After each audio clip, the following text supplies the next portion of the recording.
Salam alaikum, chers abonnés, amis, internautes, téléspectateurs, auditeurs qui nous suivez régulièrement, et vous êtes de plus en plus, alhamdoulilah.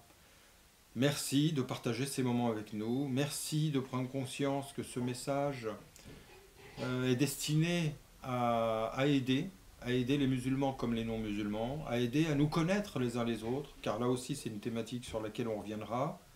Beaucoup de musulmans connaissent l'Occident, peu d'Occidentaux connaissent l'islam. Mais ce n'est pas le sujet du jour. Mais une petite parenthèse ne fait pas de mal quand même de temps en temps.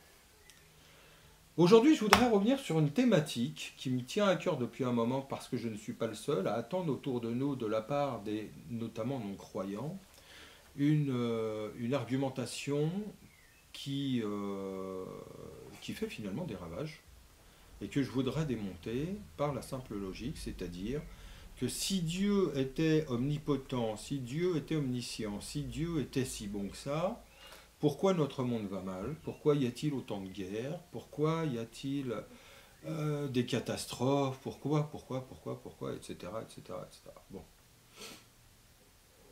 Alors, je ne vais pas me placer sur un point de vue moral, comme lors du tremblement de terre au Portugal au XVIIIe siècle, qui opposa Rousseau à Voltaire, l'un disant que Dieu était arbitraire et sadique, et l'autre disant non, à tout effet une cause, donc à tout événement une volonté divine bien particulière.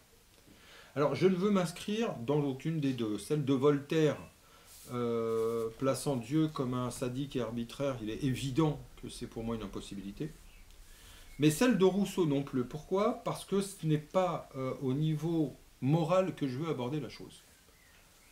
Parce que le niveau moral, qui a pu et qui existe dans toutes les religions, et qui peut également se comprendre et se justifier, c'est que si Dieu envoie une catastrophe, c'est parce que vous vous comportez mal. Alors en langage un peu plus scientifique, c'est parce qu'à force de maltraiter la Terre, elle finit par reprendre ses droits tout simplement, et il faut dire qu'heureusement aujourd'hui on a quelques écologistes qui essayent de rétablir l'équilibre, parce que franchement notre mère Terre, on la traite au plus mal. Donc là n'est pas mon terrain d'attaque de cette critique, disant que si Dieu était vraiment tout-puissant et bon, il réglerait le problème. Non. Je vais venir sur un terrain un peu plus métaphysique et dire que c'est avant tout une question de liberté qui est en jeu. C'est-à-dire que Dieu nous a créés à son image, c'est-à-dire possédant des attributs de transcendance et d'immanence, et capables d'être bons ou mauvais, selon les circonstances. Alors Dieu n'est pas mauvais, mais par contre la possibilité de l'être est inclue dans notre création. C'est-à-dire qu'une même chose, à la base en soi, est neutre. Un couteau peut servir à couper une viande, peut servir à beaucoup de choses, une scie à couper du bois, ou etc. Le feu à nous réchauffer, à cuire nos aliments. Et la même chose, qui je le répète est neutre, peut très bien servir à faire quelque chose de mauvais. À brûler, à tuer, à couper un bras, à décapiter, à torturer, etc., etc. Ce n'est pas dans l'objet lui-même que réside le problème, c'est dans les intentions qu'on va y mettre. Donc là, il y a une différence entre la volonté et l'agrément de Dieu. Il est possible que Dieu ait voulu une chose, sans pour cela agréer que l'on l'utilise de telle ou telle manière. Le fait d'avoir voulu une chose implique que l'on puisse l'utiliser de différentes manières. Par contre, quant à l'agrément divin, il est précisé et il nous dit « Dieu n'agrée pas qu'il soit fait du mal à son prochain.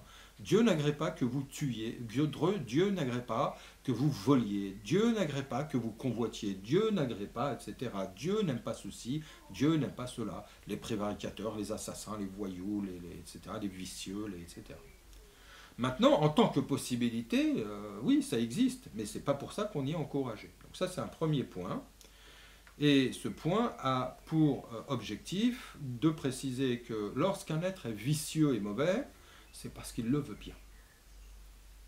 Il a les possibilités d'être bon comme ses semblables. Or, s'il est attiré par le mal, c'est parce qu'il ne combat pas ses penchants et qu'il ne fait rien non plus pour changer. Alors, je parle là de cas habituels, de cas, je veux dire, d'être dans des conditions normales. Je prends la précaution de mettre des parenthèses quand quelqu'un est dans une situation très difficile tels que la misère, ou etc., souvent on perd de repères, on perd de vue les repères, et on peut devenir mauvais aux yeux des gens parce qu'on va se mettre à voler ou à tuer pour pouvoir survivre tout simplement. Donc là, c'est pas du tout sous cet angle-là que j'aborde la chose. Je parle vraiment d'un être mauvais par nature, qui ne veut pas changer, qui veut persister. Donc des êtres comme ça n'ont pas de morale, comme toutes les conséquences du darwinisme, par exemple, qui consacre le droit du plus fort et qui mène à ne pas avoir de morale, si ce n'est d'écraser son prochain parce qu'il est plus faible que moi et que tant pis pour lui, il n'avait qu'à pas être plus faible que moi. Ça, c'est le darwinisme dans toute sa splendeur.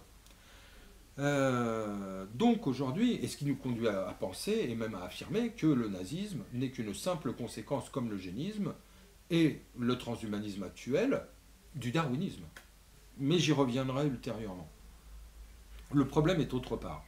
C'est que Dieu constate un mal, une guerre ou quoi que ce soit.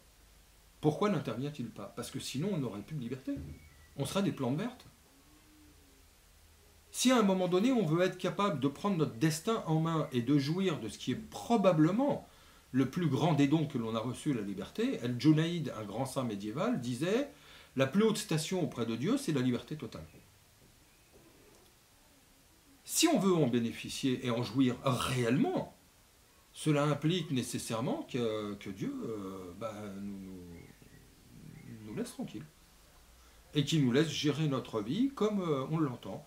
Qu'on puisse être capable de lui désobéir, qu'on puisse être capable de lui dire non, qu'on puisse être capable de faire des bêtises, des turpitudes, etc. Et si il est capable de pardonner, et nous-mêmes sommes capables de pardonner, c'est bien aussi parce qu'il y a des fautes, des erreurs, des inappréciations, des mauvaises compréhensions, des mauvais comportements. Donc tout ça rentre dans un cadre qui est géré quand même par une économie divine qui fait que même la faute entre dans un cadre miséricordieux, dans un cadre que l'on peut comprendre, car souvent c'est en se trompant qu'on apprend. Donc tant qu'une faute n'est pas intentionnelle, et on le voit en droit d'ailleurs, quand un crime est prémédité ou non, il n'a pas la même valeur, il n'est pas jugé de la même façon. Donc quand quelqu'un veut faire valoir auprès de Dieu le droit à sa liberté, nécessairement ça inclut le droit de se tromper, le droit de fauter, le droit de faire du mal, mais aussi le droit de pardonner, de rééquilibrer, de compenser. Donc pourquoi y a-t-il des guerres? Mais parce que nous, les hommes, les déclarons. Parce que parmi nous, il y a toujours eu des salopards qui ont voulu bouffer la part de l'autre. Qui ont voulu le gâteau entier, qui n'ont jamais voulu le partager. Aujourd'hui, on a quoi? On a 10% de l'humanité qui possède 90% des biens de la Terre. Ces gens se pensent immortels, l'équité, le partage, ils ne savent pas ce que c'est. C'est le darwinisme, encore une fois, je le dis dans sa splendeur, la loi du plus fort. Ma liberté, elle est celle aussi d'écraser mon prochain, selon le darwinisme, et non pas d'être équitable. Donc pourquoi il y a des problèmes? Parce que nous, humains, créons des problèmes. Les problèmes ne sont pas divins et originaires de Dieu en tant que tels. Ils sont de notre œuvre à nous, c'est à nous qu'on doit s'en prendre et à personne d'autre. Et si demain, pour les régler, on doit rester au chaud dans notre salon en attendant que quelqu'un fasse à notre place, on n'est plus des êtres humains, parce qu'à ce moment-là, oui, autant que Dieu intervienne à notre place, et nous, on est des plantes vertes.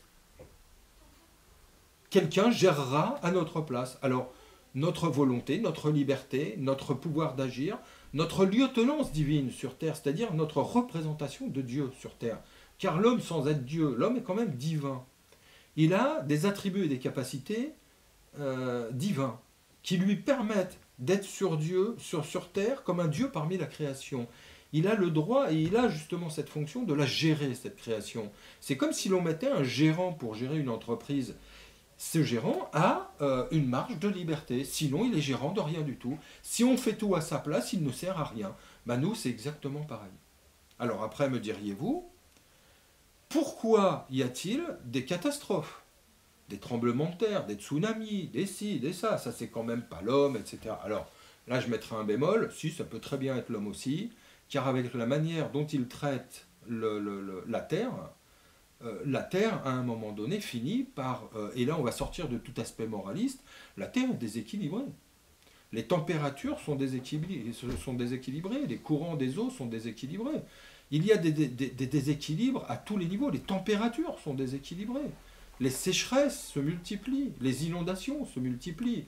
Et tout ça, c'est parce que, par exemple, un promoteur immobilier va construire dans le lit d'une rivière. L'eau reprend toujours ses droits. Et à un moment donné, il y a des inondations, on pleure, on dit ah mon Dieu, pourquoi tu nous fais ça? Non, c'est parce qu'on a construit dans le lit de la rivière, on a été injuste envers la nature se rebelle, la nature reprend ses droits. Et il n'y a rien de plus naturel.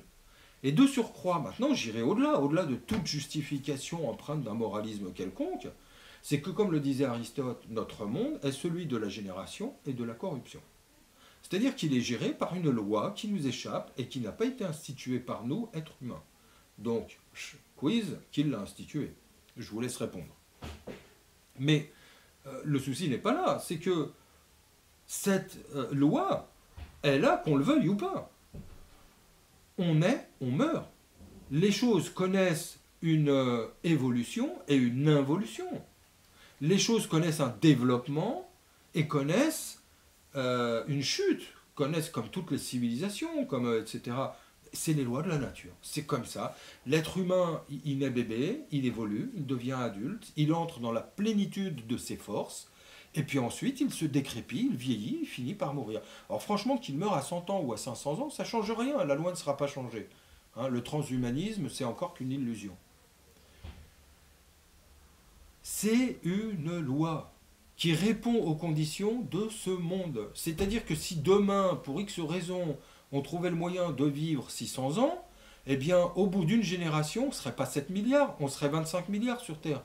Or, déjà, à 7 milliards, on n'arrive pas à s'entendre, on n'arrive pas à vivre ensemble, on n'arrive pas à partager équitablement les ressources de notre terre-mère, on n'arrive à rien. Alors imaginez à 25 milliards la boucherie que serait notre vie. Ça serait un enfer. Il y aurait un parc bien clos, là, un espèce de Jurassic Park, pour les 10% de la Terre les plus riches, et les 90% qui restent seraient à s'entretuer dans un bourbier phénoménal que serait la Terre. Non, la mort n'est pas une monstruosité, la mort n'est pas un mal, la mort n'est qu'une étape dans un cheminement qui continue après. La mort n'est qu'un moment donné où, comme quand on coupe un ongle et qu'on perd un ongle, on n'a pas perdu grand-chose, il repousse. La mort n'est qu'un moment où on a fait ce qu'on avait à faire avec ce corps-là, on le rend à la terre, on passe à autre chose et on reçoit un autre corps plus spirituel qui nous permettra beaucoup plus de choses si on en a les aptitudes. Donc ce n'est pas du tout une question de moralisme ou autre, c'est avant tout une question de loi de la nature. Or la nature en soi, je dirais, n'est absolument et en rien en contradiction avec la notion de Dieu, puisque je rappellerai que ce qu'on appelle nature, physique en grec, donc toutes les lois de la physique, ce sont des lois, tout simplement, c'est pas autre chose. La nature, ce n'est qu'un ensemble de lois. Or, pour qu'il y ait des lois, il faut qu'il y ait un législateur.